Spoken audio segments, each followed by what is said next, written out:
भारी बारिश के कारण गालूवाल में स्वां नदी के पुल के साथ गंगा ढहने से पुल को नुकसान हुआ था, जिसके बाद विभाग द्वारा इसका काम शुरू करवा दिया गया। लेकिन लोक निर्माण विभाग द्वारा इस काम को लेकर जारी किए गए टेंडर को लेकर अब विवाद शुरू हो गया है। ठेकेदारों ने लोक निर्माण विभाग के दफ्तर के बाहर इस टेंडर को लेकर विरोध प्रदर्शन किया और लोक निर्माण विभाग के वरिष्ठ अधिकारी के दफ्तर में जाकर विरोध किया। ठेकेदारों का आरोप है कि लोक निर्माण विभाग द्वारा जो रिपेयर को लेकर को टेंडर जारी किया गया है उसकी अनुमानित लागत 6 करोड़ रुपए दर्शाई गई है, जबकि यह काम 2 करोड़ रुपए की लागत से हो सकता है। उन्होंने इस टेंडर को गुपचुप तरीके से जारी किए जाने का आरोप लगाया है। विनय शर्मा का आरोप है कि विभाग द्वारा इस टेंडर में बड़ा भ्रष्टाचार किया जा रहा है। विभाग इसको लेकर अपना रवैया स्पष्ट करे कि उन्होंने 2 करोड़ से बनने वाले कार्य को 6 करोड़ में कैसे टेंडर जारी किया है। ठेकेदारों ने इस मामले में विभाग पर भ्रष्टाचार किया जाने का आरोप लगाया है। साथ ही उन्होंने ऊना की स्वां नदी में अवैध माइनिंग को लेकर सवाल खड़े किए हैं। उन्होंने बिना नाम लिए कांग्रेस के नेता द्वारा अवैध माइनिंग को संरक्षण देने का आरोप लगाया है। ठेकेदारों ने प्रदेश सरकार के कार्यकाल से दुखी होकर अस्पताल, IPH विभाग व लोक निर्माण विभाग में भ्रष्टाचार किए जाने की बात कही है। उन्होंने कहा कि आज जब वह टेंडर मामले को लेकर अधिकारी से बात करने गए तो अधिकारी अपने दफ्तर से भाग गए। वहीं लोक निर्माण विभाग के एक CN बलदेव सिंह से इस मामले को लेकर जानकारी चाहिए तो उन्होंने कहा कि ठेकेदारों में अगर किसी बात को लेकर कोई मतभेद है तो उसे मिल बैठकर सुलझा लिया जाएगा। जहां तक टेंडर की लागत 2 करोड़ से बढ़ाकर 6 करोड़ किए जाने का आरोप है, वह बिल्कुल गलत है। ऐसा कोई टेंडर नहीं हुआ है। विभाग द्वारा जो टेंडर किए गए हैं वह पूरी प्रक्रिया को अमल में लाकर टेंडर किए गए हैं। लोक निर्माण विभाग के एक CN ने लगाए गए आरोपों को सिरे से खारिज किया है। सरकार अभी वर्तमान में पक्ष में है, उसकी सरकार को भी मात्र 6 महीने टेन्योर में हुए हैं और वो सरकार और सरकार के नेता पैरों से लेकर सिर तक भ्रष्टाचार में लिप्त हो चुके हैं। आज ऊना में एक्शन PWD के बाहर हम धरना इसलिए लगा रहे हैं क्योंकि यहाँ पर काम बैकडोर एंट्रीज के हवाले से दिए जा रहे हैं। ठेकेदारों के साथ भेदभाव किया जा रहा है। कुछ ऐसे ठेकेदारों को काम दिए जा रहे हैं। अभी आप सबको पता है कि कोरोना आपदा रही तो हमारे मुख्यमंत्री, हमारे मंत्री, हमारे नेता दिन रात जनता के बीच में रहे। अभी बाढ़ की आपदा आई, हमारे नेता लगातार बीच में है। सतपाल सत्ती दिन रात लोगों के साथ कंधे से कंधा मिला के खड़े हैं और इसी आपदा का फायदा लिया इन लोगों ने। आप सबके ध्यान में 6 करोड़ का टेंडर, 6 करोड़ का टेंडर आपने स्वां का कर दिया। स्वां में 6 करोड़ का डंगा लगा दिया, जो डंगे की मूल वैल्यू 2 करोड़ नहीं होगी। लोग सोशल मीडिया पे बोल रहे हैं कि आपने जो ये भाखड़ा बांध अंग्रेजों के समय में बना था आज तक खड़ा है, वो 6 करोड़ का डंगा एक दिन में बह गया थोड़ी सी बरसात में।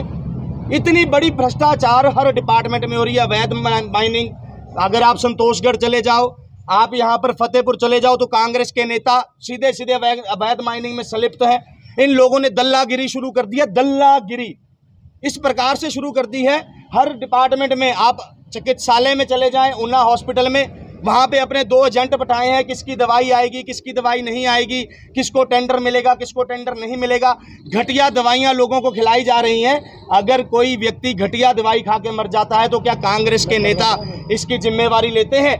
कांग्रेस के नेताओं ने ऊना विधानसभा क्षेत्र तो छोड़िए, पूरे प्रदेश को शर्मसार कर दिया है भ्रष्टाचार में।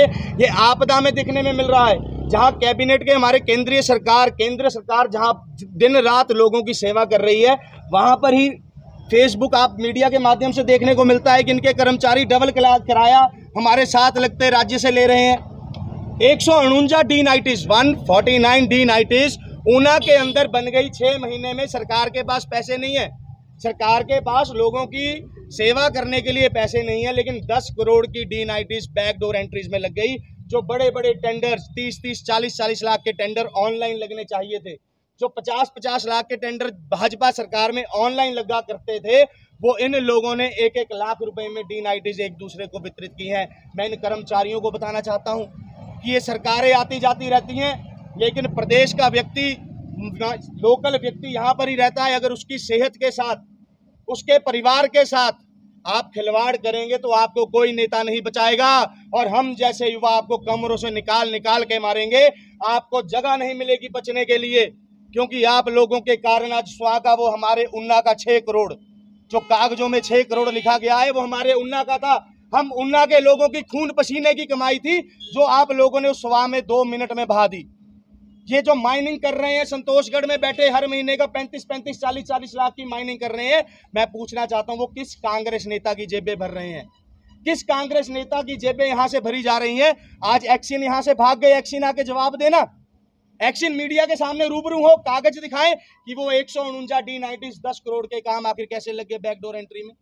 भाजपा सरकार में ऐसे क्यों नहीं लगे? भाजपा का नेता सतपाल सत्ती, जिसने दिन रात एक करके 2500 करोड़ के काम किए, और एक भी व्यक्ति नहीं बोल सकता कि 2500 करोड़ में से 25 रुपए भी वो अपने घर में लेके गया हो या उसका कार्यकर्ता लेके गया हो।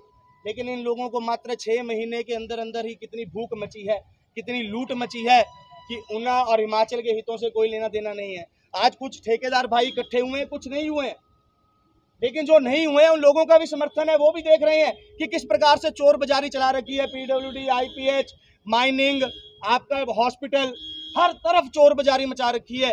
आपसे हॉस्पिटल के अंदर 2 करोड़ का फायर एक्सटिंग्विश सिस्टम तो नहीं लगा। आपके अंदर DC ऑफिस, 6 महीने में DC ऑफिस के अंदर एक नई कुर्सी नाम की आप नहीं खरीद पाए, लेकिन 10 करोड़ की मित्रों, 10 करोड़ की 6 करोड़ का स्वाका टेंडर हो गया, जो मात्र 1 करोड़ रुपए का काम था। लोग बताएं और एक्शन बताएं कि किस कांग्रेस नेता की जेबें भरी गई हैं। ऊना के अंदर करोड़ों रुपए का 6 महीने के अंदर माइनिंग का काम हो गया।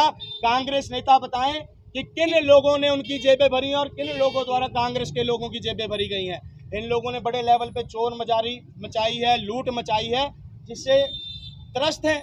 आज टमाटर 140 रुपए किलो, यार कोई टमाटर लेता नहीं था, आज 200 रुपए किलो। क्या कर रहे हो तुम लोग? तुमसे अगर सरकार नहीं चलती, इस्तीफा दीजिए, दोबारा से चुनाव कराइए और आपको दिख जाएगा। आज चुनाव हो जाए तो भाजपा दोबारा मैंडेट में आएगी, क्योंकि आम जनता भी तंग है। यही ठेकेदारी पिछले 5 साल में ऊना के लोगों ने तो की बिना भेदभाव के कि तू कांग्रेस का है, तू भाजपा का है। ऊना के लोगों ने तो की, लेकिन ऑनलाइन टेंडर लगते थे। ऊना से बाहर से आके लोगों ने भी यहाँ पे ठेकेदारी की है। ये हमारी सरकार ने पारदर्शिता दिखाई पिछले 5 साल में। आप बताइए, आप ये क्या कर रहे हैं? लूट खसूट, चोर बाजारी, किसको लूट रहे हैं? आप ऊना को लूट रहे हैं। ऊना की जनता आपको नहीं बख्शेगी। अभी आप राज में हैं, आप साम्राज्य आपका है, तो आपने लूट मचाई है। लेकिन मेरा मानना है कि ये आपदा की घड़ी में जब वो डंगा टूट गया घालूवाल पुल का, जो 6 करोड़ से लगा, तो उस आपदा की घड़ी में जब वो चीज़ टूट गई, हमारे ऊना जैसे यूपी बिहार में हम योगी जी के राज से पहले सुनते थे कि वहाँ डैम बना, डैम बह गया। लेकिन अरे हिमाचल में, हिमाचल के लोग ईमानदार हैं भाई। हिमाचल के लोग, हिमाचल के व्यक्तियों के दुख सुख में उठते हैं। आज आपदा के लिए जगह जगह लोग पैसे इकट्ठे कर रहे हैं, लेकिन हिमाचल के लोग खुद हिमाचल के लोगों की सहायता कर रहे हैं। ऐसे हिमाचल के लोग हैं। अब तो मैं दौलतपुर में, मेरे पास दौलतपुर का चार्ज है, तो इस करके मैं दौलतपुर था। मुझे पूरा मामला मालूम नहीं भी क्या यहाँ किस वजह से आए थे ठेकेदार, और शायद इनकी कुछ मांगें होंगी, तो उनसे सबके साथ सहानुभूति से विचार विमर्श किया गया, तो जो भी इनके दिक्कतें होंगी उनको हल किया जाए। ये तो मेरे ध्यान में ऐसा कोई मामला नहीं है, जबकि हमारे जो आजकल के टेंडर हैं वो हम जो टेंडर कोट होता है उससे 5% से अबव तो किसी को पावर में ही नहीं है कि उसको 2 करोड़ को 6 करोड़ का दिया जाए। तो ये तो गलत किसी ने स्टेटमेंट दी है। हर दिन कुछ खास।